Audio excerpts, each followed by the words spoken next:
Welcome to the Zen Supermom podcast. The episode today is about dealing with your child who yells at you nasty things.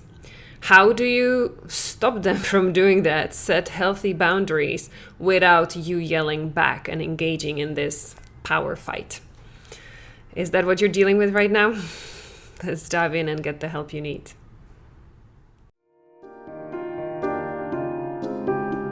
Hi, I'm Elena Gomez Rodriguez, and I'm a mental fitness coach for busy moms. And this is the first podcast to help you increase your stress resistance so that you can become a Zen supermom and simply do it all while staying calm and happy. Welcome to the Zen Supermom podcast.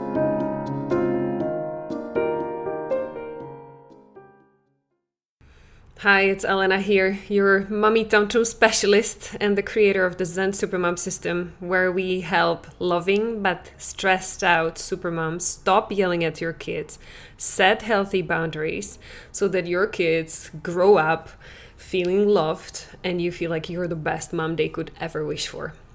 Okay, and this is also what this episode is going to be about today. How do you do that? How do you not yell? How do you set healthy boundaries for your child who is screaming at you? Who often get into verbal, emotional fights with you and who calls you names, who tells you like, you're the worst mom in the world and I hate you and you can fill in the blanks. And we have clients inside the Zen Supermom program for whom like it starts as early as 3 years old. With the kids, they already know what is your weak spot, like how to make you feel the pain when they say these words. All the way to the teenage years, of course. Like that's the age when they want to naturally already disconnect, and they know very well how to hurt you. So, how do you do that? How do you stay calm in those situations? How do you find out what is actually going on? And how do you deal with it without making it worse? Because if you're listening to this episode, you already have figured it out that it doesn't help when you start threatening them and calling them names and you start yelling back. It gets only worse. And everybody is then feeling like, not good afterwards. Everybody's crying and sad, and that way doesn't work. So that's why you're here looking for a more effective, healthier, and calmer way to deal with it and actually reach your outcome, the result that you want. You don't want your child to call you these terrible names. You want to have a happy, peaceful home where everybody feels respected, right? And where if there is an issue that needs to be communicated, which is completely normal, by the way, people are allowed to have different opinions. Kids will want things and you will have to say no. But how can you communicate these ways where you don't agree with each other without getting into any drama, without creating a harmful situation, right? Without damaging your relationship? Is that what you want? That's what you're going to get in this episode. So let's dive into it. First of all, when you think back to the last time your child did that to you, like they started screaming some nasty things, really hurtful stuff, freeze frame. Like you have that flashback of how it started, so freeze frame as if it was a movie you're watching on the screen, like push the pause button. Because what you need to do first is check in what that's triggering in you. Okay? Did you feel hurt? Did you, of course, yeah, I did. Track that feeling fully. Did you feel powerless? Did you feel attacked? Did you feel this was not fair? Did you feel like, how do you dare, you ungrateful brat? I'm doing everything for you. And how do you dare come up like this at me after all I've done for you? Check in what all of those feelings are about. And as always, if this is not the first episode you're listening to, when I'm giving you a recipe on how to deal with kids who are not behaving the way you want them to, then you know what the first step is already. The first step is you checking when is the first time you felt this way, ever. Most likely in your childhood. Okay, so go back and have those flashbacks from your childhood. Was it your brother or sister who called you names? Was it your parents who made you feel like you were a worthless piece of something? Was it your teacher who made you feel like you're an idiot and who used to yell at you? Nasty things. What was the situation when you felt this way the first time? Because even without knowing more about you and your unique personal story, I can tell you, the moment your child yells back at you, if there's any of this background from your past, that's what jumps back. It's a trauma time machine. Because being yelled at, it is a form of trauma. If you're still feeling the pain when you think back about that past experience, it left a mark, it left an imprint on your nervous system. And that's what's getting re-triggered, and you're feeling those feelings all over again now. That's what trauma does, unhealed trauma. Okay. And you do not want to react from that place, because this is why you might have a completely disproportionate reaction to your child's whatever they are doing, whatever they are saying, to your child's action. Okay? Because in that moment you stop seeing them and you start reacting and protecting and defending yourself and attacking back from that place where you were all of those years back when it happened to you the first time. And especially if it kept repeating, there's a lot of stuck up pain that you're trying to push down, not feel, which gives it even more power, that gives it even more energy that's stuck there in your system. And the moment your child just comes and maybe they say something silly, but just one comment, and what you do is that you dump all those years of your own pain, completely volcano, lava, outleash. Okay. So this is why we need to do this first step. Clean up your own stuff. Become aware of where it's coming from and get the help to clean it up. Trauma is not a DIY project. You can read all about it. You can analyze it with your talk therapist, counselor. They will help you understand, these people were wrong. What your parents did or told you was wrong. Your brother or sister were crappy, they did it because they felt hurt, whatever. They will help you analyze it with your logical brain. They will not help you get it out of your system. So if you are really serious about getting better and helping your child, stopping this drama, I'm just telling you from the experience that I have working with moms who already did therapy, read tons of books, and did tons of parenting courses, you don't have to waste your time, right? But if you don't want to take my word for it, go have fun. Come tell me 6 months later how you're doing. So step 1, get help in cleaning up your past. Because only from then, doesn't mean that you need to stop listening to this podcast episode. Because this will be a step on its own and you might need to get help with that. But listen up so that you understand how that connects really. What the next step is. Because only when you stop reacting to your past pain, then you're able to see clearly what happened to your child. Why is she or he reacting this way and saying all these hurtful things? Okay? Because in that moment, when you get triggered by your own pain, you're feeling I have an awful child. I wish I never had children. What was I thinking? When did you turn so difficult? You used to be such a cute baby. What is going on with you? Who even taught you these words? I've never said these nasty words. Where do you even take it from? This is not my fault. I'm the victim here. You're a terrible child. You turn into a monster. Somebody help me manage this monster I have in front of me. Right? That's what you're feeling in those moments when you are still wrapped up in your own trauma and your own pain.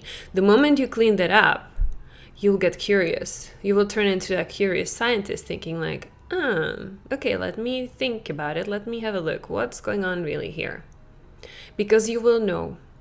You will remember that sweet little baby that was born once upon a time. And you will know that no baby is born mean.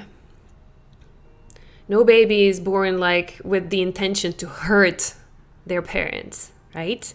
They are not. Yes, they're asking for what they need when they need it, because for them the time doesn't exist. Like, I want it now. That's what babies do. But they don't do it with bad, mean intentions. No baby is born mean. Are they?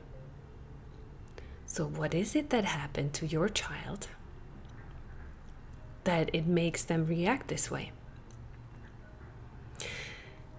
And I'm going to use the example of my client. This is, by the way, the inspiration for the episode today, because I just had a session yesterday night, and because it's still so fresh with all the details in my mind, I thought it would be an excellent example, like a case study for you to break it down exactly what we did in her session, so that you see what might be needed on your end, because your situation will be different, but see, like, play it with me like an Easter egg hunt.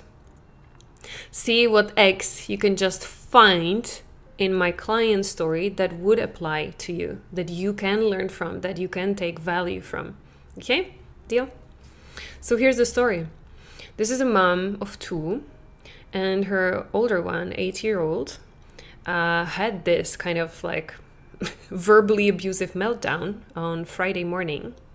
And what happened was that on Fridays, the mommy promised to the girl, I'm going to make lunch for you. And the girl, like, that's what the girl asked for. She cared about it. It made her feel like this was the special touch, and this was the one thing she really cared about. So Fridays were special because she was not eating the food from the school, but she got the lunch from her mom. And it was really important for her. Now, morning routines are a big drama in this home. This mom, bless her, not her fault. Well, yes and no. We can talk about it in morning routines episodes. But she is completely in it, like drowning. The kids are not listening.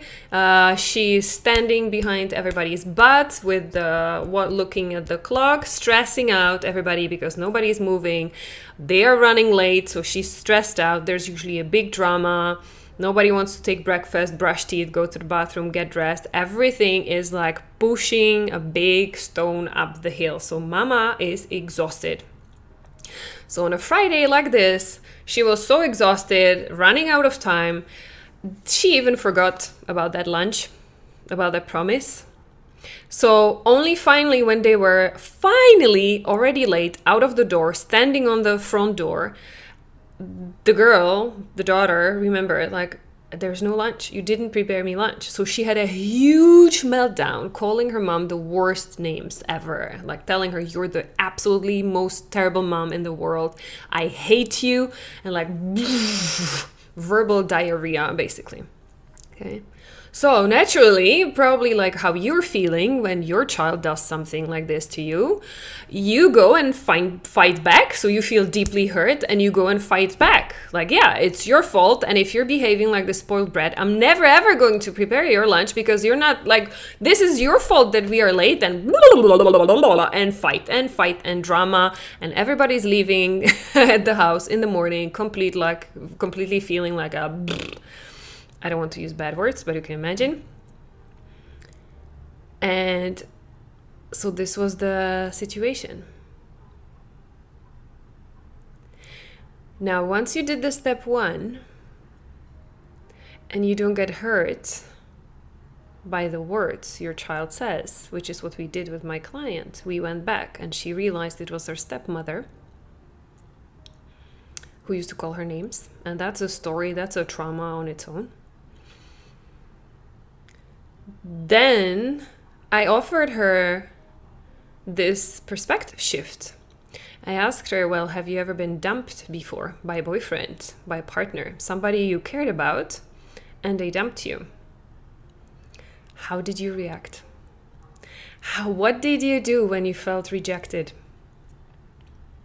And she's like, yeah, I got angry and I got back at him and I said some things. And I said,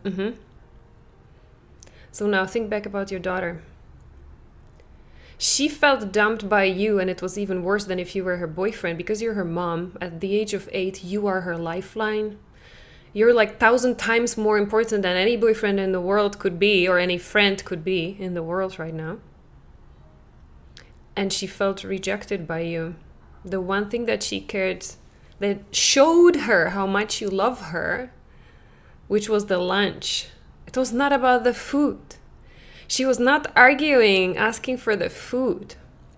It was a sign for her that you care deeply, that she's worthy enough of you making the time in the morning, which is like, time is so precious. She understands you're so busy. That's why you preparing the lunch made her feel like, I matter. My mom makes time for me to show me how much she loves me. So the moment that was not there, and then on top, you even told her like, I'm never going to do it again. It's like she felt as if she was dumped by you. She felt pushed away. You're not good enough, not okay, now go away. I don't care about you anymore. I'm not going to give you my love. Like, go away. You're not okay the way you are. And you're not acceptable, and I don't love you. That's how she felt. So yeah, naturally, what did she do? The daughter, she started being angry. Like, I dump you, mom, before you dump me. Because that's what we do when we feel rejected, right? Not wanted, abandoned, disconnected from love. Somebody is withdrawing their love to us. So no wonder. So that's where my client, she got it. She was like, oh, I didn't think about it this way. Because for her, it was about the food. It was about the time. It was about how the daughter was being difficult. But when she flipped the perspective, she stopped being triggered by her own pain when she felt rejected, not wanted, hurt by somebody's verbal abuse. Then she was able to see clearly, what is it that's going on for my daughter? Okay. So what is it that's going on for you and your child? Because usually, and this goes, by the way, not just for the kids, the bigger reaction the person you're communicating with, the bigger reaction they have, the more aggressive, the more intense, the more dramatic, the more emotional, the more desperate they look like, the bigger the hurt it's coming from, the deeper the pain. And I'm not saying that you need to become everybody's therapist, especially if it's like just your friends or colleagues, like, yep. But you will know it's not about you. Whenever you hear somebody who's so much in their spin, so much having a meltdown, that they are fighting back, the more intense it is, the more they are sucked in their own pain, and the less it has something to do with you. You were there, maybe, probably, just pushing the button. But the chain reaction, the avalanche, the lava from the volcano that it triggered has nothing to do with you. It has everything to do with them and what is going on for them, the pain they are in right now. Okay? Does that make sense? Can you start seeing, can you start unpacking once you calm down a little bit? And you're like, if it just happened this morning, you might be still feeling in the tornado. So take some time to calm down and start seeing the little steps that I'm giving you. Start looking for those Easter eggs. Start unwrapping. What is it that was really going on for your child? Okay. I had another client with a younger child who was saying nasty things at bedtime. Because when my client then saw it clearly, when she was able to unpack it, because she was no longer triggered by her own childhood, she could see that's because she was jealous. Her toddler daughter was jealous of the baby daughter that was born. And because she saw mom so often stressed out, she was telling her, well, I hate you and daddy's better, daddy's more fun. Okay. Which was extremely hurtful for my client. Okay. But again, the moment you take it personally, you let it sink in, that's when you lose all of your power to actually go and change something about it. Okay, you lose your power to deal with it. You just start sinking in your victim corner, dark and not feeling understood, not feeling loved, you feel rejected, and so then you put up the boundaries, or you start shooting back to hurt the other one, and it's like everybody goes down. That's where you need to work on healing yourself and whatever pain you've been carrying from the past, so that then you can see what is it that's going on for the child. And again, once this client was able to see, like, yeah, my little toddler daughter is jealous of the baby, and she is actually right. Daddy is more calm. I am the one who's yelling more. And then the judge comes, beating you up. And then the victim comes, feeling resentful. Yeah, daddy is more fun because daddy doesn't carry so much weight and responsibility, but I do. So you better love me more because I'm the one who's doing everything for you. That's not how it works, right? So rather than always, that's why I keep telling you examples from different situations, rather than focusing on your pain that the words are causing you, once you start focusing on why, where is it coming from, those poisoned words that shoot like arrows straight into your heart, why are they being shot? What is it that's going on for your child? Because that's where you will find some control and power back. There is usually something that you can do. Okay. So for the first mom, the example of the Friday lunch that got completely sidetracked, I said, well, now the third step, knowing what you know now, how is it that you could help calm down the situation the next time? And she said, yeah, but I couldn't go back and do the lunch, or I can do the lunch in advance. And I was like, shh. It's not about the food. That's what we just established. It's not the food. What was it about? And that's when my client got back and she said, well, yeah, she needed to feel loved. She needed to feel that I care about her, that I make time for her. So then what could be done even after this meltdown and everything, just to diffuse it and calm down and re-establish the connection with your child again, would be to let them know, like, yeah, I'm sorry I forgot the lunch. I still love you. And you said some stuff that hurt me, setting healthy boundaries, like not okay to say these hurtful things, basically. But I want you to know that I love you because I know you wouldn't say something just to hurt me. I know you were saying it just because you felt hurt, and I'm so sorry that you felt that way.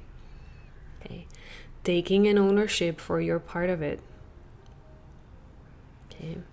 Once you understand that your child is acting up because they feel hurt, you can have much more access to your empathy for them, for that part of them that got hurt.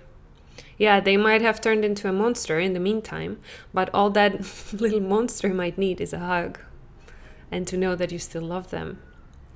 That what they did might not be acceptable. You don't have to approve of their behavior. You can set the boundaries. Like, yeah, it's not okay to say hurtful things, but I understand you said that just because you felt hurt. And I'm sorry for that. Okay. This is how you split out, how you can set boundaries around the behavior without shaming your child, without rejecting them, without making them feel not loved and not okay unless they behave.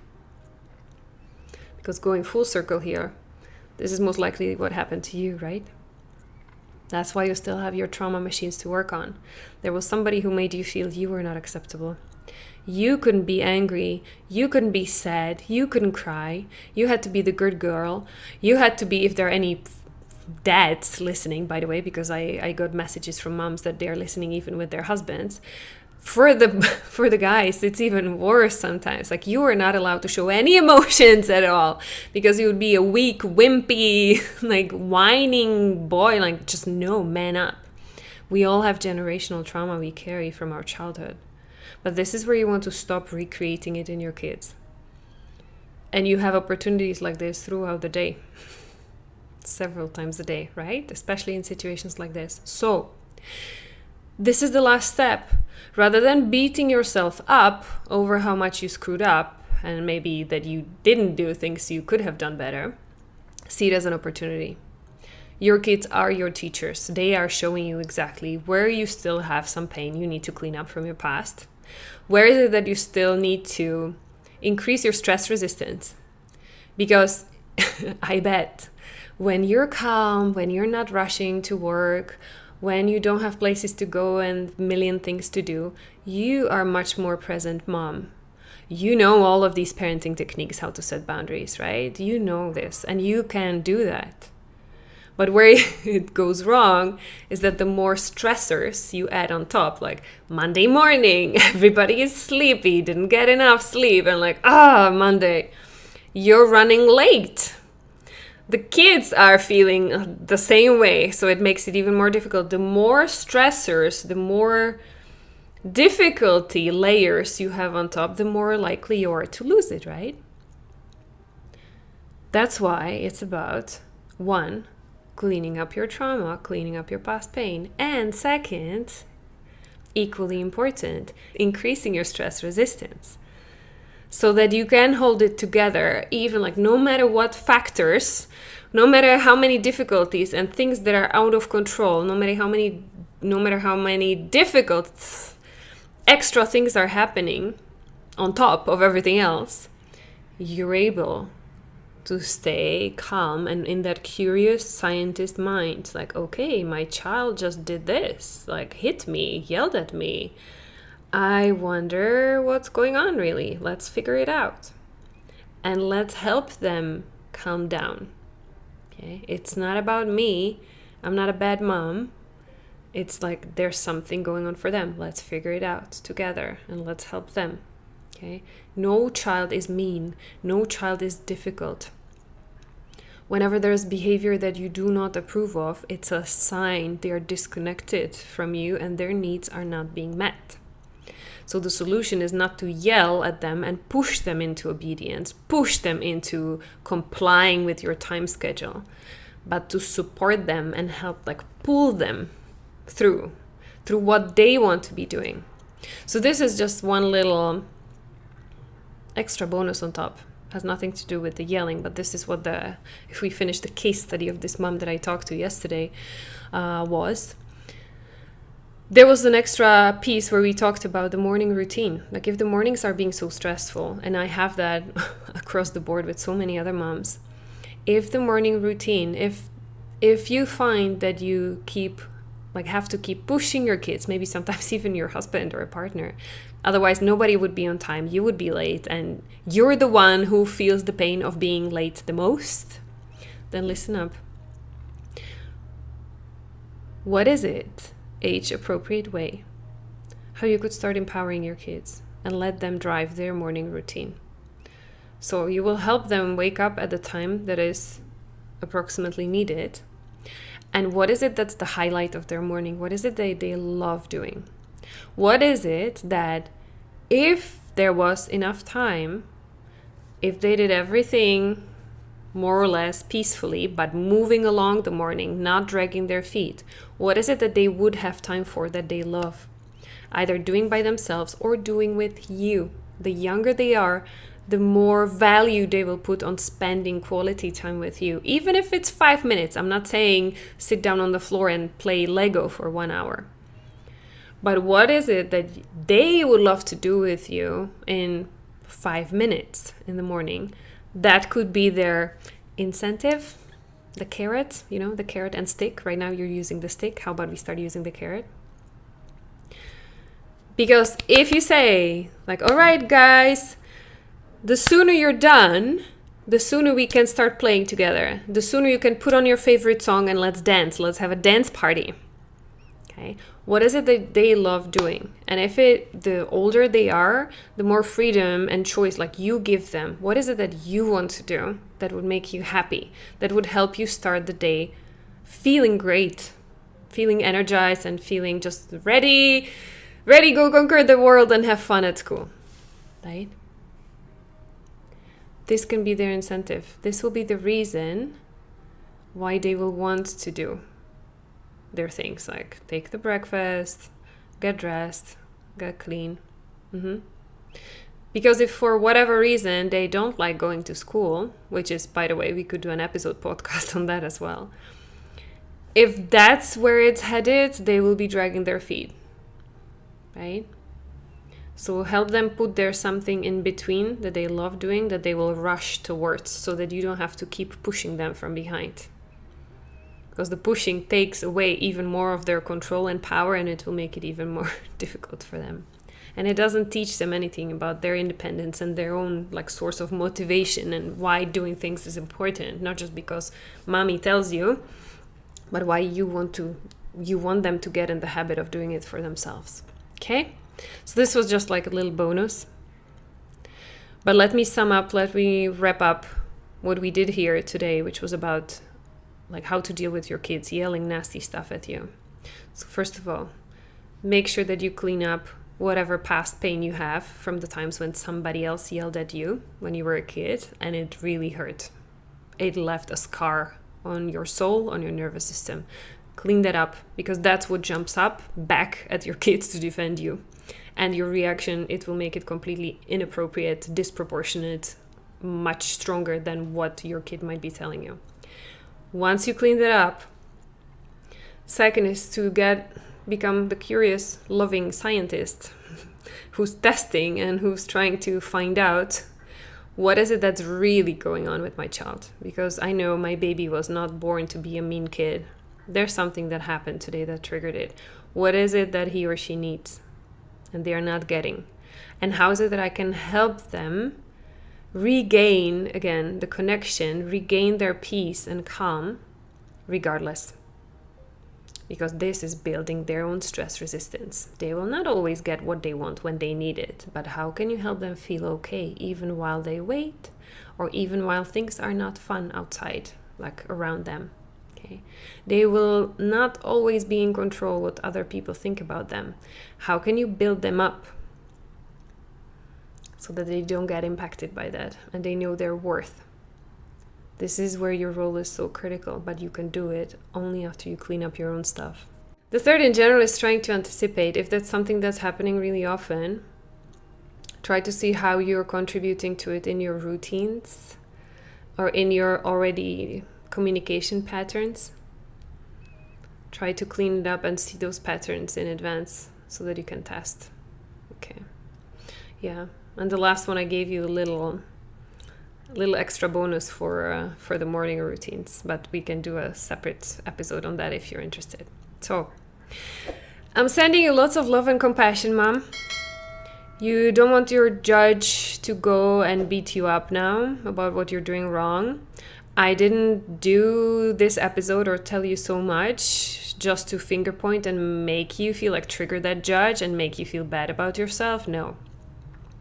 I'm here to help you overcome that. I know you're doing already the best you can. I know you already are the best mom they could wish for, because you're here, you're doing the work. You know that there is something that you can be doing. You're not here just to fix your kids. You already realize there's a part of you that's contributing to it. So that's why I'm doing this entire podcast, to help you finally see what is it that you might have been missing, because this is what none of the parenting techniques talk about. None of the counselors, therapists. I have moms who go with their kids to a psychologist. They are not going to help. I'm sorry to break it to you. What the kids are really needing, if they're acting out, if they're misbehaving, what they're really needing, there's a break somewhere in your connection. They are not feeling worthy enough. They are not feeling loved enough. It is very simplified, I know, but this is at the core of most, if not all, of the behavioral problems of our kids, right?